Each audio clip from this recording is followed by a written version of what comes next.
Já, og svo fara aðeins útskrifa fyrir ykkur hérna ádiórásina.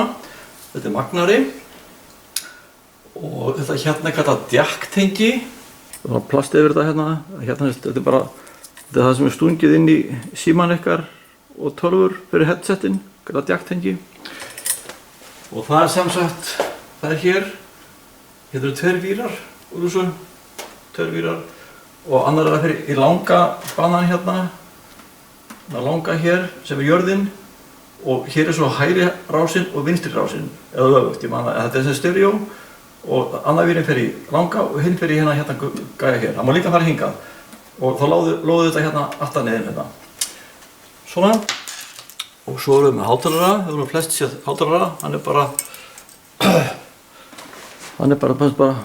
svona. Þetta er spíkur á ensku. Og það er þessi gæi hérna, þessi hér, tveir vélar út á hann.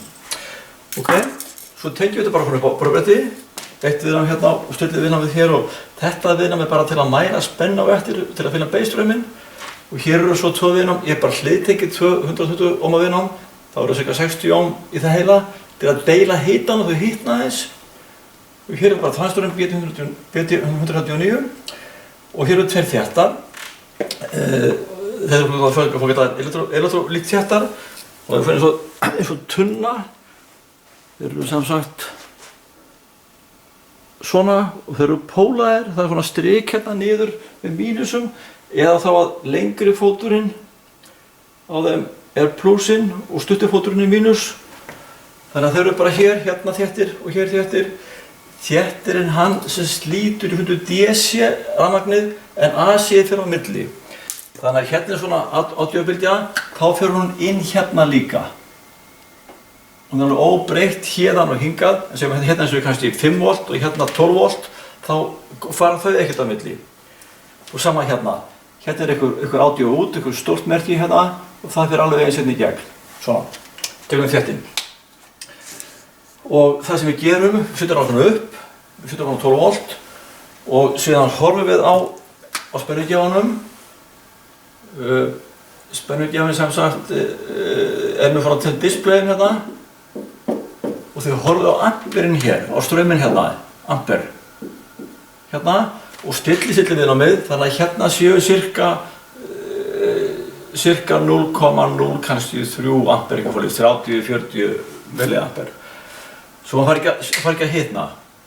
Og síðan stingi ég jacktenginu í tölvuna, í hátalara outputið og farið á YouTube og sláið inn Do Hast og fyrir á Play og látið að spila og þá kemur merkið hérna, þessi audiomerki hér, gegnum þéttin hingað inn á bassinn og nú stillið þetta hérna, sleikjuna hérna á þessu viðnámi hérna, þetta er svona stillið viðnám með hljóðni fyrir bestu hljómgæðin, þannig að heyri sem stýr eftir hátalaranum. Síðan getið þið hækkað í tölvunni, farið með músina og hækkað sleikjuna í tölvunni og fengið meiri háaði þið viljið. En hérna stillið, þegar það heyri mestu hljómgæðin, þá er hann í miðju getusviðinu. Og þið kannski muni hvernig þetta var, þetta er teiknað oft þannig að það er svona, hér er straumurinn í kollektor og spennan yfir hann, og hér er eitthvað frá milli, þetta var þá 12 volt og sem hérna var kannski bara 500 milliampere sem við ætlum að hafa hafbárstrauminn. Og þá fyrir við inn í miðjuna, við skulum hafa 100 og þá myndum við stilla það á 50 milliampere í miðjunni. Þá getur hann hækkað upp í 100 og farið niður og hann getur lækkað í báðar áttir. Við getum bæði dregið úr straumnum í gegnum hátalarann með því að fara í mínus og hækkað með farið í plusinn. Þá fyrir við hérna upp og miður. Ef við myndum stilla þannig að það væri alveg hérna ofalega, þá getum við bara lækkað. Ef það verið hérna niðri, þá getum við bara farið báðar áttir. Svo getum við líkt eins og við bíl, hann kært upp í 100.